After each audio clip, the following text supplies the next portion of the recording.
에스라는 포로기 시대의 인물입니다. 바빌론 나라의 포로로 끌려간 에스라는 하나님의 백성인 자신들이 왜 이 먼 바빌론 나라까지 포로로 끌려와서 이방 민족에게 수모를 당하고 있는지 곰곰이 생각을 해봤습니다.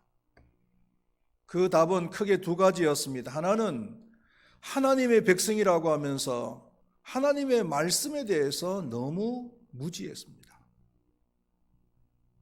그리고 말씀을 모르니까 두 번째로는 말씀대로 살 수가 없었던 거죠. 이것을 절실하게 깨달았던 에스라는 귀국을 하자마자 말씀의 대부흥의 운동을 시작합니다. 그래서 에스라의 노력으로 이스라엘 백성들은 한동안은 하나님의 말씀대로 살려고 굉장히 노력을 했습니다. 그러나 세월이 조금씩 흐르면서 그들의 그 믿는 신앙이 또 조금씩 세속화되어지기를 시작했습니다. 그에 반해서 세속화되어지지 않기 위해서 자신들의 신앙을 지켜나가려고 하는 일단의 무리들이 있었는데 그들이 바로 바리새파 사람들이었습니다. 바리새라고 하는 말은 구별되다라는 뜻입니다.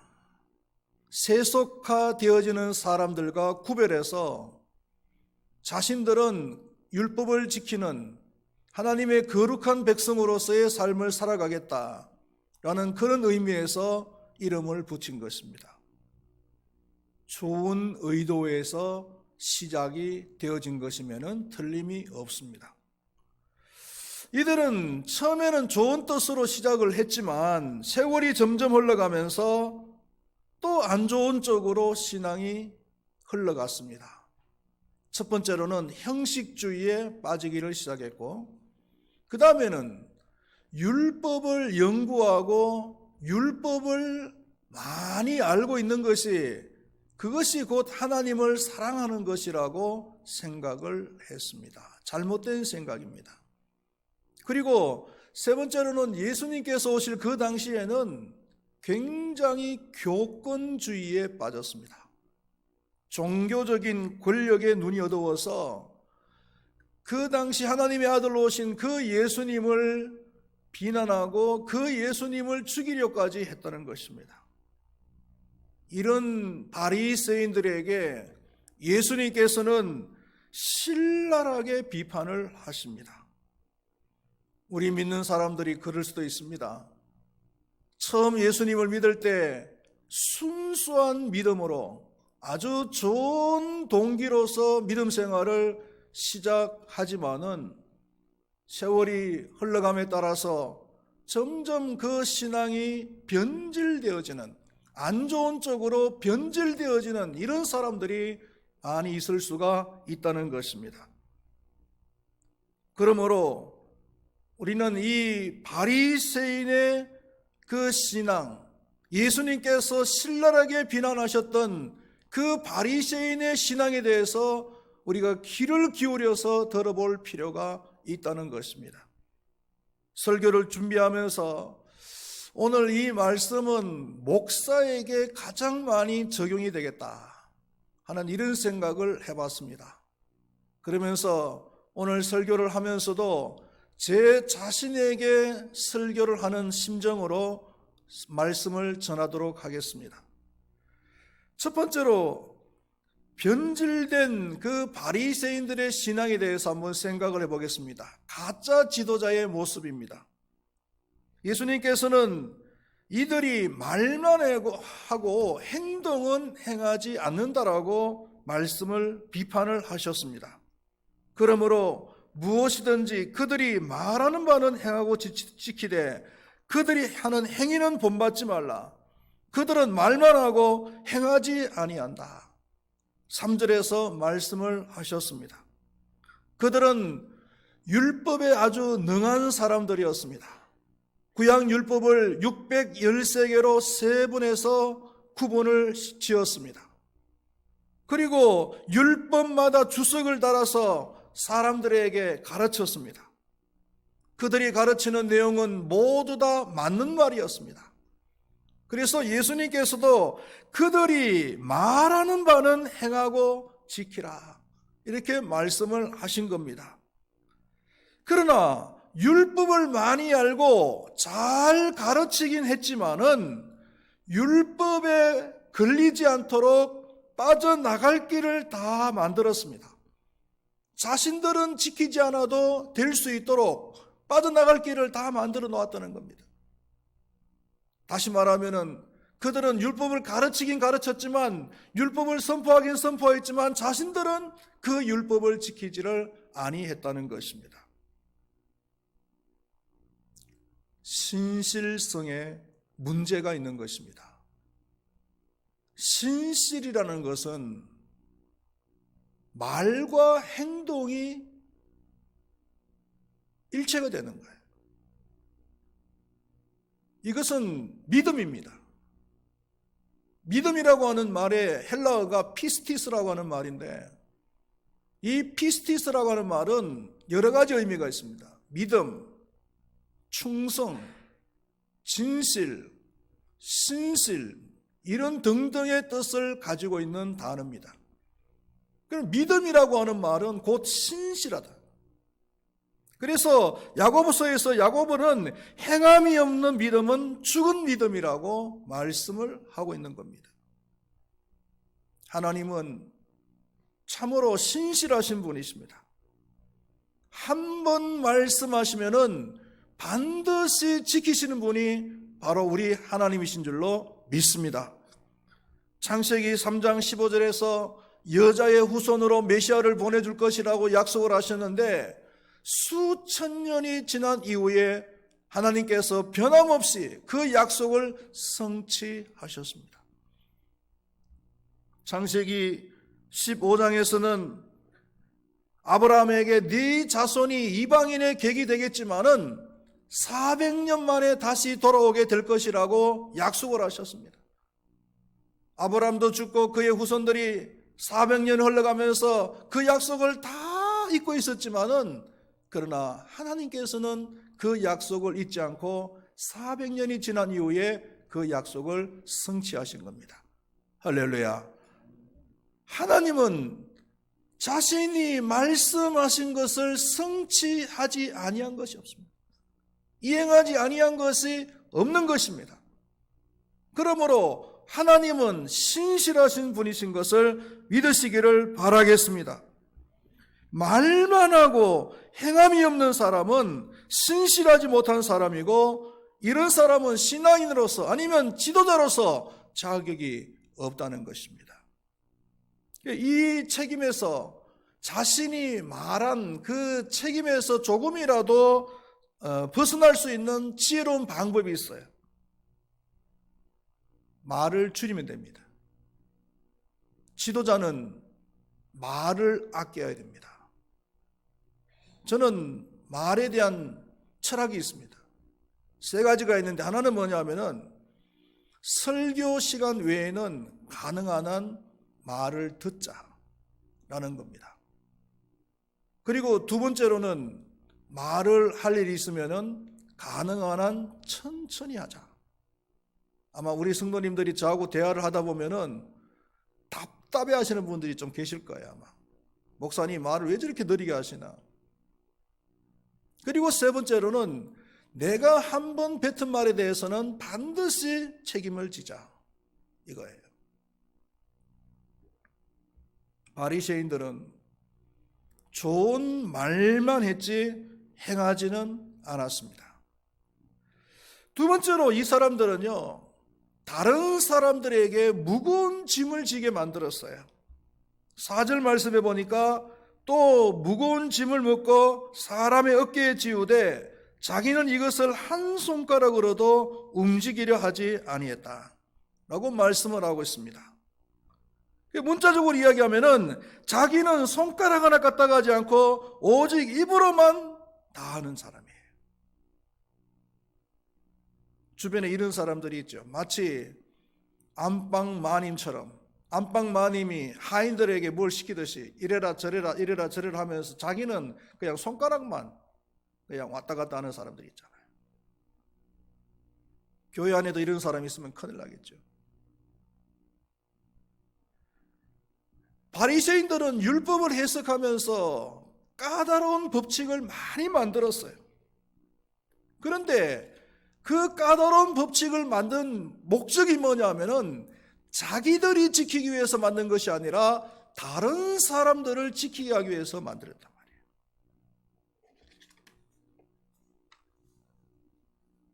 다른 사람들에게는 무거운 법을 적용을 시키면서 자신들은 율법의 전문 지식을 이용해서 요리조리 다 빠져나갑니다. 우리 사회도 마찬가지인 것 같아요. 법망을 잘 빠져나가는 사람들은 법을 모르는 사람들이 아니라 법을 잘 아는 사람들이잖아요. 요즘 세금 때문에 고민들이 많으시죠? 많이 힘드시잖아요. 양도세 등등의 상속세 해가지고 세금이 막 30% 40%까지 적용을 시켜버리니까 이거는 양도할 수도 없고 또 가지고 있으려니 또 보유세가 또 그만큼 또 올라가니까 보유할 수도 없고 이러지도 못하고 저러지도 못하고 세금에 대해 세법에 대해서 잘 모르는 사람들은 그 세금을 다 낼 수밖에 없지만은 그 세법에 대해서 잘 아는 사람들은 요리조리 밑꼬라지처럼 빠져다니면서 그래도 다 피해 다니더라고요.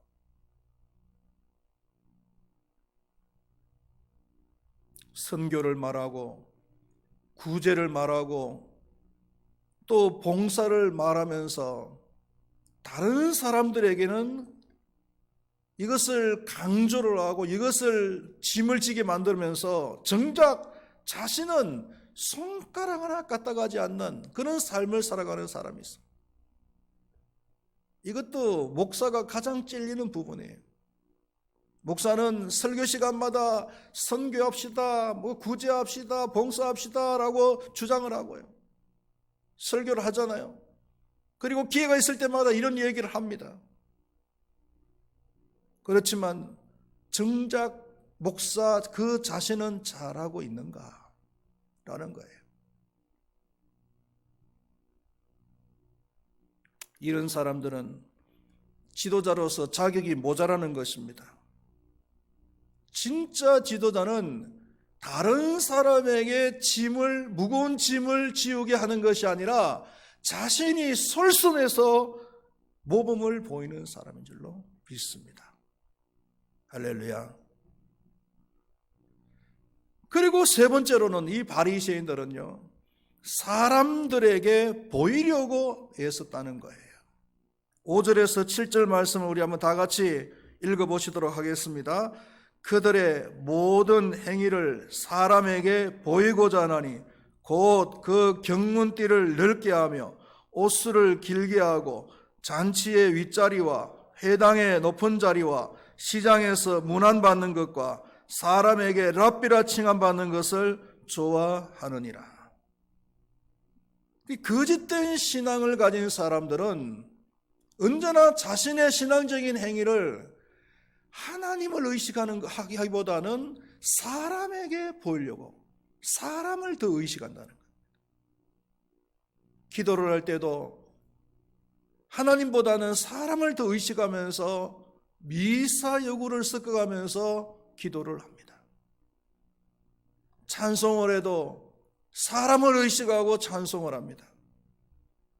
헌금을 해도 하나님보다 사람에게 보이려고 사람에게 자신을 드러내려고 헌금을 하는 사람이 있잖아요. 성경에서는 뭐라 그랬습니까? 오른손이 하는 것을 왼손이 모르도록 하라고 마태복음 6장 4절에서 말씀을 하고 있습니다. 오른손과 왼손은 같은 지체입니다. 그런데 어떻게 오른손이 하는 것을 왼손이 모를 수가 있습니까? 이 말의 의미는 그만큼 은밀하게 하라는 거예요. 은밀하게. 우리가 하는 모든 신앙적인 행위들을 은밀하게 하라는 거예요. 마태복음 6장 1절에서는 사람에게 보이려고 그들 앞에서 너희 의를 행하지 않도록 주의하라. 그리하지 아니하면 하늘에 계신 너희 아버지께서 상을 받지 못하느니라. 이렇게 말씀을 하고 있습니다. 사람에게 보이려고 하면은 이미 그 사람은 사람에게 칭찬받고 상을 받은 사람이기 때문에 하나님께 받을 상이 없다는 그런 말씀이 아니겠습니까? 그럼에도 불구하고 우리는 이런 실수를 자꾸 합니다. 그렇지 않나요? 바리새인들도 이런 실수를 많이 했습니다. 사람들에게 보이려고 하는 대표적인 행동이 몇 가지가 있었습니다. 첫 번째는 경문을 넓게 했다고 했습니다. 이 경문이라는 것은 조그만 사각 상자예요. 그 사각 상자 안에다가 성경 율법을 기록해서 넣은 겁니다. 그것을 이마에 달고 아니면은 시계처럼 손목에 차고 다닙니다. 이것은 자나 깨나 앉아나 서나 어디에 가든지 간에 내가 하나님의 말씀과 함께한다, 하나님의 말씀을 그만큼 사랑한다 라는 그런 의미예요. 마음이 중요한 겁니다. 그런데 바리새인들은 이 경문을 갖다가 조금씩 더 크게 만들어서 사람의 눈에 더 잘 띄게 만들었다는 겁니다. 잘 띄게 보이는 이유가 뭘까요? 내가 그만큼 하나님을 더 사랑하는 사람이다, 하나님의 말씀을 더 사랑하는 사람이다라는 것을 사람에게 보이려고 합니다. 두 번째로는 옷술을 크게 했다고 했습니다. 옷술이라는 것은 이 외투 끝자락에다가 다는 그 놀이기 같은 것이죠. 그 놀이기 같은 것에다가 푸른 실로 장식을 한 것인데, 유대인들은 이 옷을 입는 이유가, 이것을 다는 이유가 뭐냐면은 율법을 사랑한다라고 하는 의미로 그것을 달았어요. 그런데 이 옷술을 달 때는 옷술에 규격이 있습니다. 규격에 맞춰서 달아야 돼요. 그런데 이 사람들은 옷술을 규격보다 더 크게 만들어서 다는 거예요. 그렇게 하는 이유가 뭘까요? 자신이 율법을 더 사랑한다라는 것을 부각시키기 위해서 그렇게 하는 거예요. 세 번째로는 잔치의 상석에 앉았다고 했습니다. 네 번째로는 회당의 상석에 앉았다고 했습니다. 상석에 앉는 것을 좋아했습니다. 그리고 다섯 번째로는 시장에서도 존경을 받으려고 했습니다. 그리고 여섯 번째로는 랍비라 칭함을 받는 것을 좋아했다고 했습니다. 무슨 존칭, 호칭을 받는 것을 좋아한 거예요. 요즘으로 이야기하면은 무슨 박사님, 무슨 회장님, 이런 호칭을 받는 것을 좋아했다는 거죠. 제가 알고 있는 어느 부흥사님이 박사학위를 받았는가 봐요. 근데 부흥사들끼리 모여서 서로 얘기를 나누는데 서로 부르는데 김 박사님, 이 박사님 이러면서 호칭을 그렇게 하더라고요. 목사가 박사학위를 받았다고 해서 목사로 부르는 것이 아니라 박사로 부르는 거예요. 장담컨대 그 사람들이 받았던 그 박사학위는 물박입니다. 물박. 물박이 무슨 말인지 아시죠? 별로 가치도 없는 박사학위. 또 더 심하게 이야기하면 돈만 주면 받을 수 있는 박사학위. 제 친구 교수가 있는데요. 이 친구는 신학대학원을 졸업하고 외국에 나가서 10년 이상을 힘들게 공부를 해서 박사학위를 받았습니다. 그리고 지금은 이제 신학교에서 교수를 하고 있는데 어느 날 저한테 그런 얘기를 하더라고요. 자기는 박사학위도 있고 그리고 교수라고 하는 직위도 있는데 사람들이 부를 때 무슨 박사, 무슨 교수 이렇게 부르는 것보다는 무슨 목사라고 불러주는 것이 자기는 제일 좋다.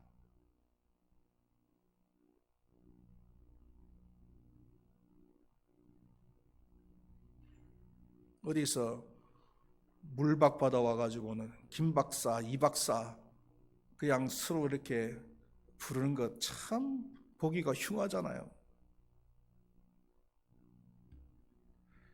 예수님께서 이들에 대해서 너희는 랍비라 칭함을 받지 말라. 너희 선생은 하나요. 너희는 다 형제니라. 땅에 있는 자를 아버지라 하지 말라. 너희 아버지는 한 분이시니 곧 하늘에 계신 이시니라. 또한 지도자라 칭함을 받지 말라. 너희의 지도자는 한 분이시니 곧 그리스도시니라. 이 말의 의미는 이 땅에 진정한 교사는 없다는 겁니다. 한 분밖에 없다는 것입니다.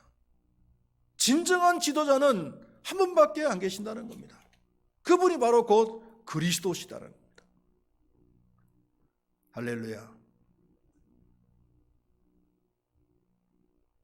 그러면서 예수님께서는 이렇게 말씀하십니다. 너희 중에 큰 자는 너희를 섬기는 자가 되어야 하리라. 진정한 지도자, 진짜 지도자는 섬기는 자가 진짜 지도자다라는 겁니다. 섬기는 사람은 자기를 낮추지 않고서는 섬길 수가 없어요. 누구든지 자기를 높이는 자는 낮아지고 누구든지 자기를 낮추는 자는 높아지리라. 자기를 낮추는 자가 지도자가 될 수가 있다는 겁니다.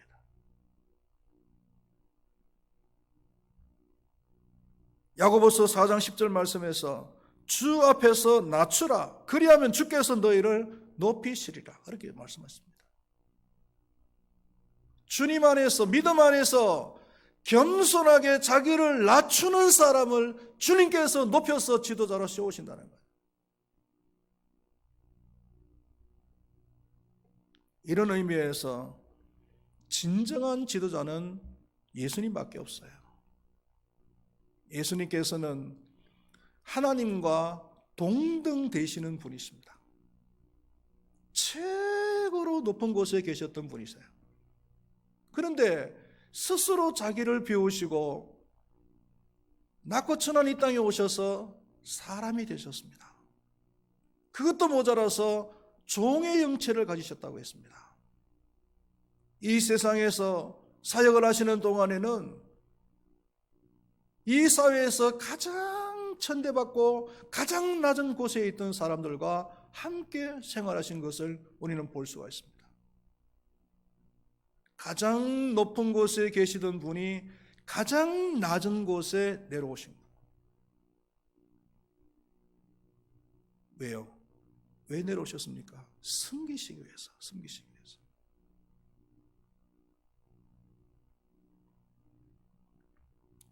저는 개인적으로 겸손한 사람의 인격을 잘 믿질 않아요.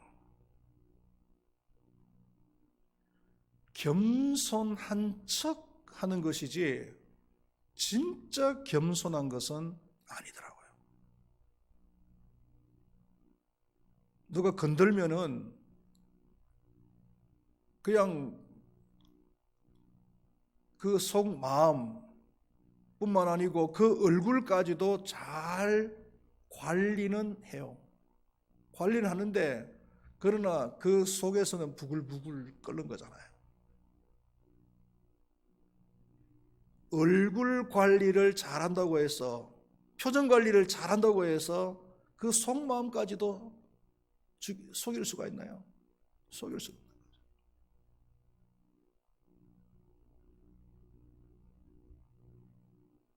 하지만 우리가 겸손한 삶을 살아갈 수 있는 방법이 있습니다.